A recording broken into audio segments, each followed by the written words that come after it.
Well, Major League Baseball's arbitrary deadline has come to pass and no agreement was consummated.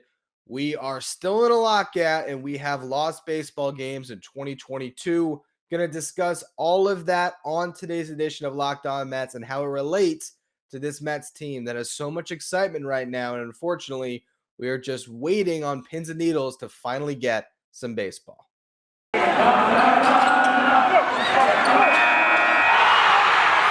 You are Locked On Mets, your daily New York Mets podcast. Part of the Locked On Podcast Network, your team every day.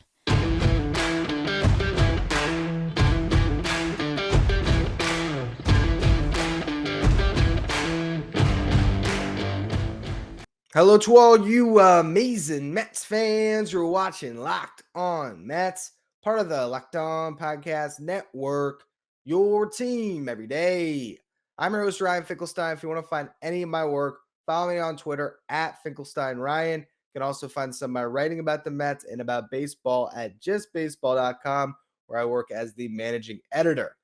Now, today's show, we're not going to have as structured of a podcast as maybe you're traditionally used to. This is just a reaction. I waited all day to find out what would happen, as most of you probably did, refreshing Twitter, trying to see if there could be some end in sight to this lockout. And there was optimism heading into the day, but that optimism dissipated. And now we are left with no baseball for the foreseeable future and canceled games. And I just watched not only Rob Manfred's disaster of a press conference where he was seen laughing and smiling and looking like your typical movie villain as he announced the cancellation of games and said that they made their final offer and talked about all the merits of their offer and how fair they're being and trying to spin the narrative in the direction of the owners that they are in the right here and they have not done anything wrong. And then I watched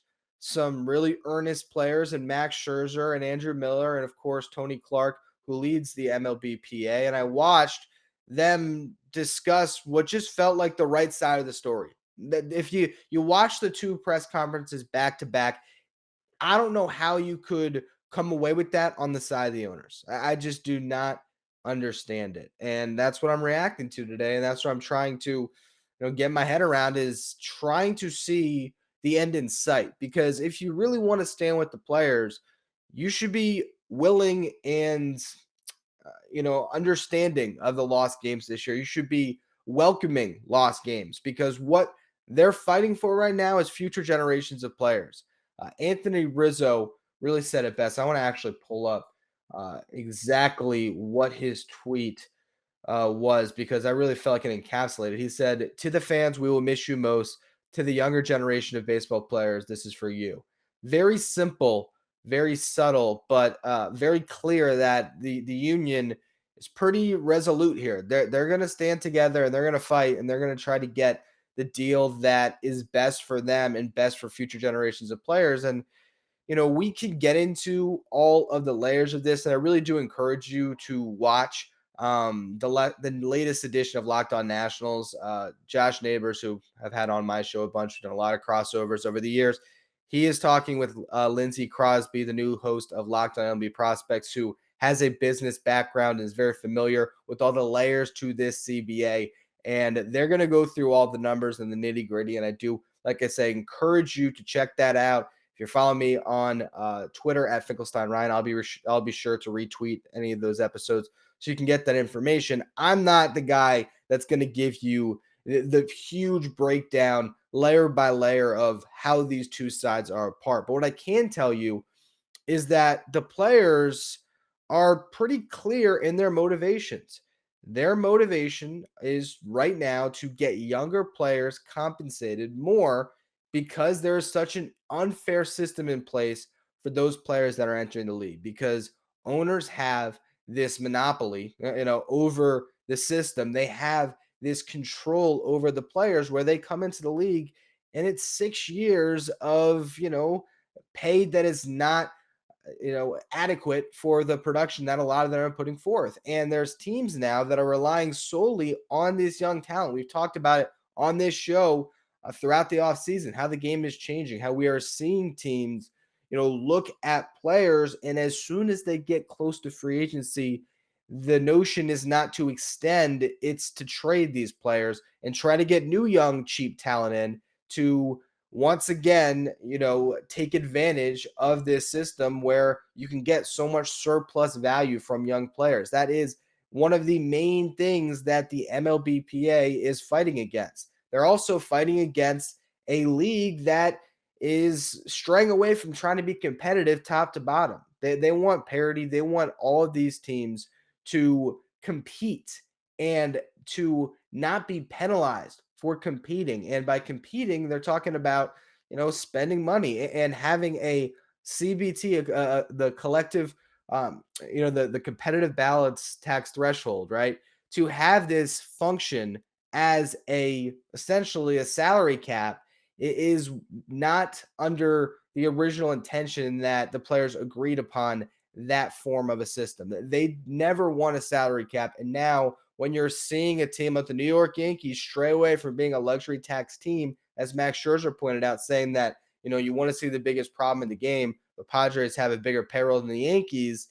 When you see that going on right now, that is a lack of competition that is being fostered throughout the league based on that threshold. The penalties are so severe that even the wealthiest owners aren't willing, unless you're Steve Cohen, to pay those penalties. And if you were to get into a system where those penalties get even worse, which is what the owners were originally pushing for, even a Steve Cohen wouldn't be willing and able to spend because he could be losing draft pick capital and international spending. So that is one of the biggest issues. And it was interesting that, as we went through the late night on Monday where it seemed like a deal was getting put into place, there was this notion that it was the expanded playoff that was the real sticking point, and not the collective, or not the, I keep on saying collective bargaining, not the competitive balance tax, but really that has still been one of the bigger issues, and it's going to continue to be a big issue moving forward. I got a lot to say here, and I want to talk about how this relates to the Mets. So we're going to do that in just a minute here, where I will give you, my take not only on where things stand and what the last 24 hours were like, but also look ahead to the season that we hope to still enjoy as Mets fans with this team that um, has so much star power. And unfortunately, that star power right now with the Max Scherzer is, front and center in a completely different way than we'd like him to be. He's not on the mound. He's in the negotiating room. And hopefully that can end soon and we can get Mad Max on the rubber where he belongs. Football might be over for this season, but basketball is in full steam for both pro and college hoops. From all the latest odds, totals, player performance props to where the next five coaches is going to land, BetOnline.net is the number one spot for all of your sports betting needs. BetOnline remains the best spot for all of your sports scores, podcasts, and news this season. And it's not just basketball. BetOnline.net is your source for hockey, boxing, and UFC odds right to your favorite Vegas casino games. Head to the website today or use your mobile device to learn more about the trends in action. BetOnline, where the game starts.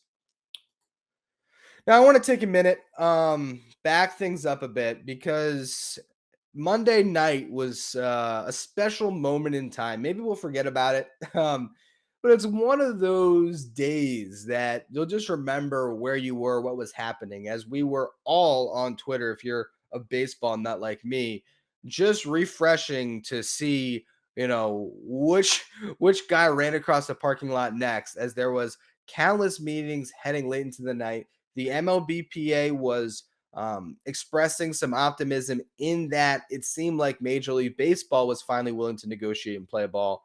And we got this spin, and I'm calling it a spin now based on the events of Tuesday, where it was spun like there was an agreement that was imminent, that it was getting close. Bob Nightingale was everyone's hero. He was getting all this information that was, preaching optimism. There was an end in sight. Well, now we see that there's no deal in place, and all this talk about how that competitive balance tax. I'm struggling with that one today, folks. I don't know what to tell you. I keep on. It starts with the C, and I go straight to collective bargaining instead of competitive balance. But yeah, when it came to the reporting on Monday, it seemed like that wasn't even an issue. At least that's what Andy Martino was reporting. Ended up being a big issue. And I can't shake the notion that the owners set up everything that was going on Monday. Not that they weren't negotiating in at least some semblance of good faith, but I can't help but think that they were leaking things to make it seem like this deadline was real and a deal could happen, only to be able to submit a final and best offer on Tuesday, which is what they did, and try to put it on the players. And I really hope that people don't buy into that. I really hope that people aren't in this situation right now where they're mad that there's no baseball and they look at the players and they point the blame there. Because again, it's as clear as day. Major League Baseball were the ones that first started the lockout. It was their decision to lock the players out. It was their decision to wait over 40 days to get to the negotiating table. It was their decision to set up the deadline originally for February 28th, then moved to 5 o'clock on March 1st to have a full season. It was their decision now to cancel games. You can extend the season by a week.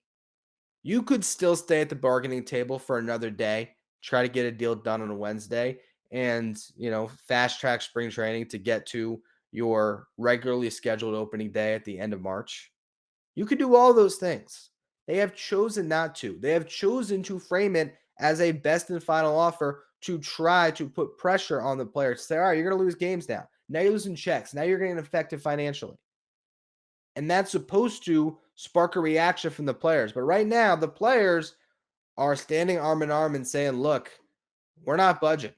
We have our demands. We want to continue to negotiate. And that was the biggest takeaway I had from the press conference with Tony Clark, Max Scherzer, and Andrew Miller, is that they're still very open to continue negotiating wherever the negotiation has to take place, whether that's New York, Florida, anywhere.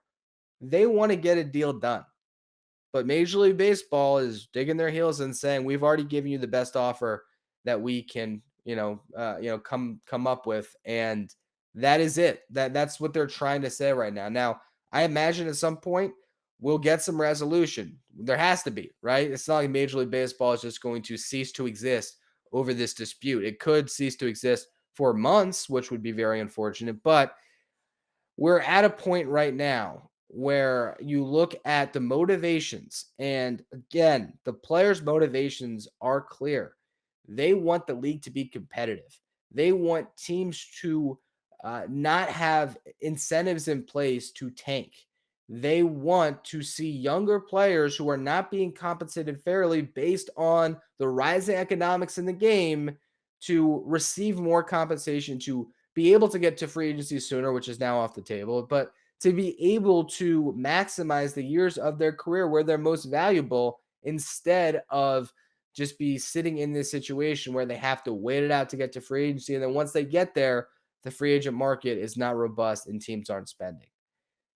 It's clearly a system right now that favors the owners, and what the owners want is status quo because of that. That's their motivation, if there is one. We aren't clear of their motivation because I feel like their motivation is so nefarious that they don't want to just come out and say it. They want to keep their money. And what's frustrating is you see these small market owners who are really creating a lot of these issues. And the reality is they have the financial wherewithal to spend. And if they don't, there are so many people who want to get into the business of owning one of these professional sports teams. We saw the fight to get the Mets and how many people were interested and how far Steve Cohen was willing to go to get his hands on the Mets. There's other Steve Cohens out there, maybe not quite to the extent of his wealth, but certainly a lot of wealthy individuals or collectives out there that would want to buy one of these Major League Baseball teams. So if you're Dick Munford out in Colorado, running that joke of an organization, maybe stop pointing fingers, elsewhere and stop saying, we need the league to continue the way it is so that as a small market team, we have a chance when you can just sell the team, collect your billions of dollars or at least $1 billion right off into the sunset to whatever beach you want to, whatever private island, and watch your Rockies continue to lose. Or maybe they get an owner that's willing to spend and the Rockies can actually have a competitive franchise. But to continue to push this narrative that the players are the problem, to me, I just don't buy it. I just don't buy it.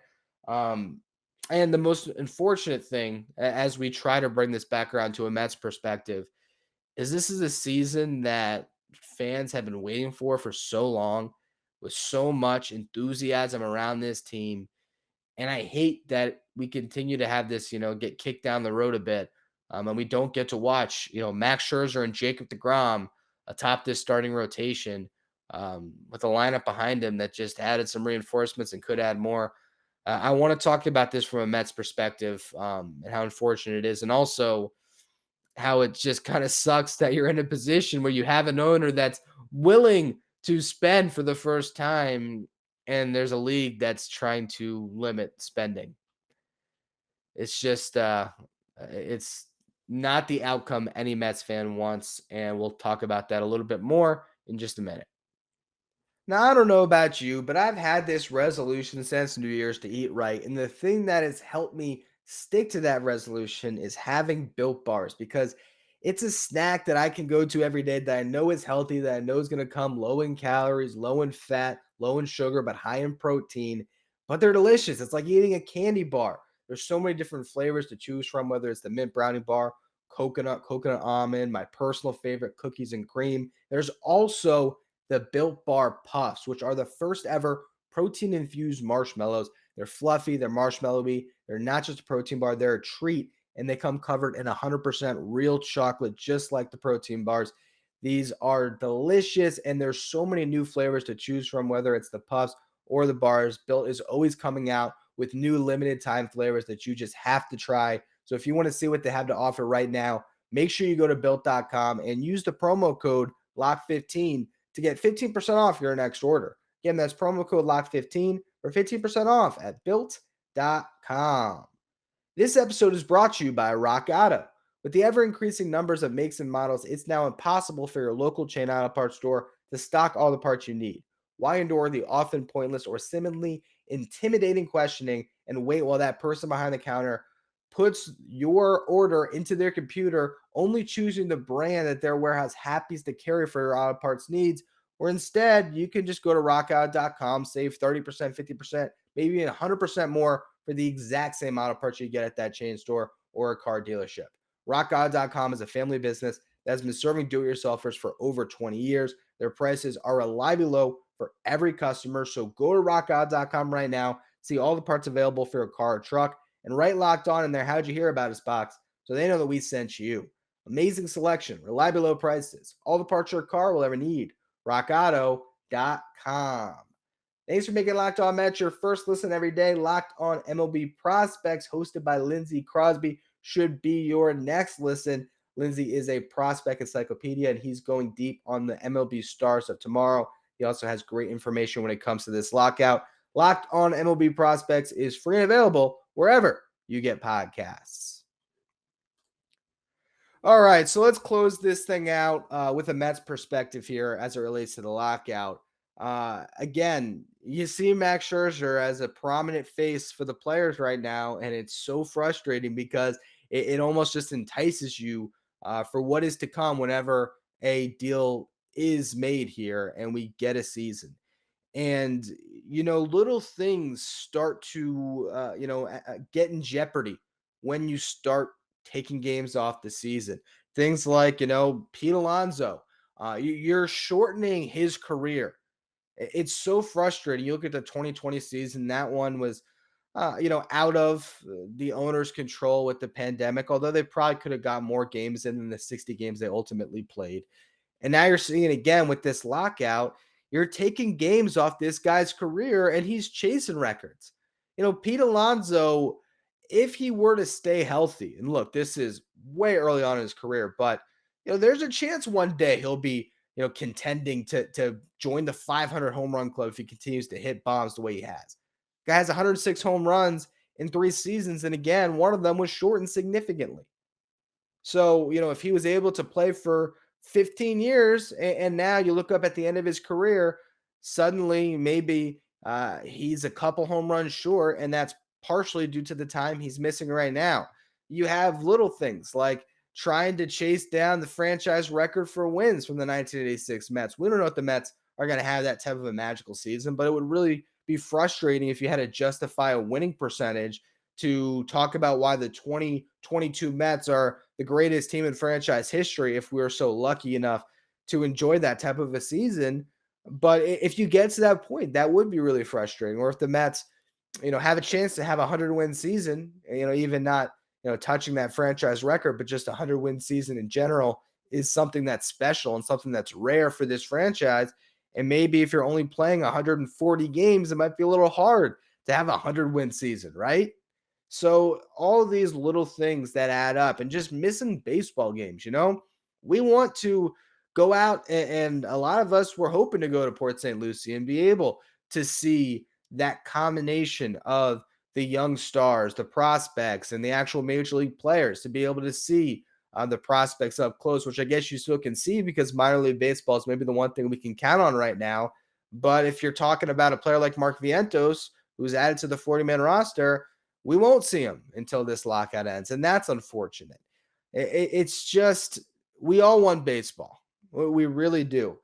But to see the Mets finally be in this position where they're sort of the envy of the sport, right? Being able to go out and sign a Max Scherzer and Starling Marte and Mark Canha and Eduardo Escobar, make all these big splashes with more moves to potentially come.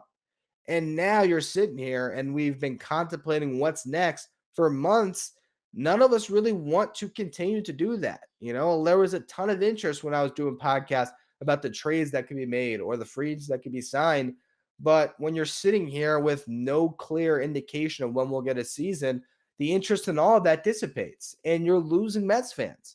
You're losing that buzz. And I hope that, the sport can come back soon enough that steam can get picked up again, and we can get to a point where Mets baseball is once again at the forefront of everyone's minds, and we can enjoy a great summer with this team. But that's just not a guarantee anymore. And now you are looking at two sides with Rob Manfred playing that evil role. He's the classic movie villain, and you got the good guys in place. And if you're really on the side of the good guys, which is the players, you want them to be resolute in their goals, but you also want a season. And if the owners aren't willing to bend, we could be in for a very long and frustrating summer. Who knows? I mean, right now it's just the spring, but summer will be here sooner than later, or sooner than you would expect. And, I wouldn't even rule out the chance now that we're going to get even less games. Yesterday I said that 154 games would be a nice landing spot I'd be happy with. If anything, 140 games. Hopefully that's still in play. But if Major League Baseball and Rob Manfred really stick to their guns here of, submitting that offer today as their best and final offer, we're going to be in for a waiting period that's just going to be extraordinarily frustrating. Regardless, though, there's still things to talk about with the New York Mets. Tomorrow, perfect example of that. We got a throwback Thursday. I'll be taking you back and exploring some story from the past when it comes to Mets history. On Friday, we will have our typical Friday farm reports. I'll be joined by Jordan Grossman, and we will go through the top 5 prospects in the Mets system. And we'll continue to have those days. We'll be locked in here throughout the lockout. So there's always going to be something to talk about. Hopefully, though, we can get back to the present sooner rather than later. Anyway, that's going to be all for today's edition of Locked On Mets. As always, thank you for listening.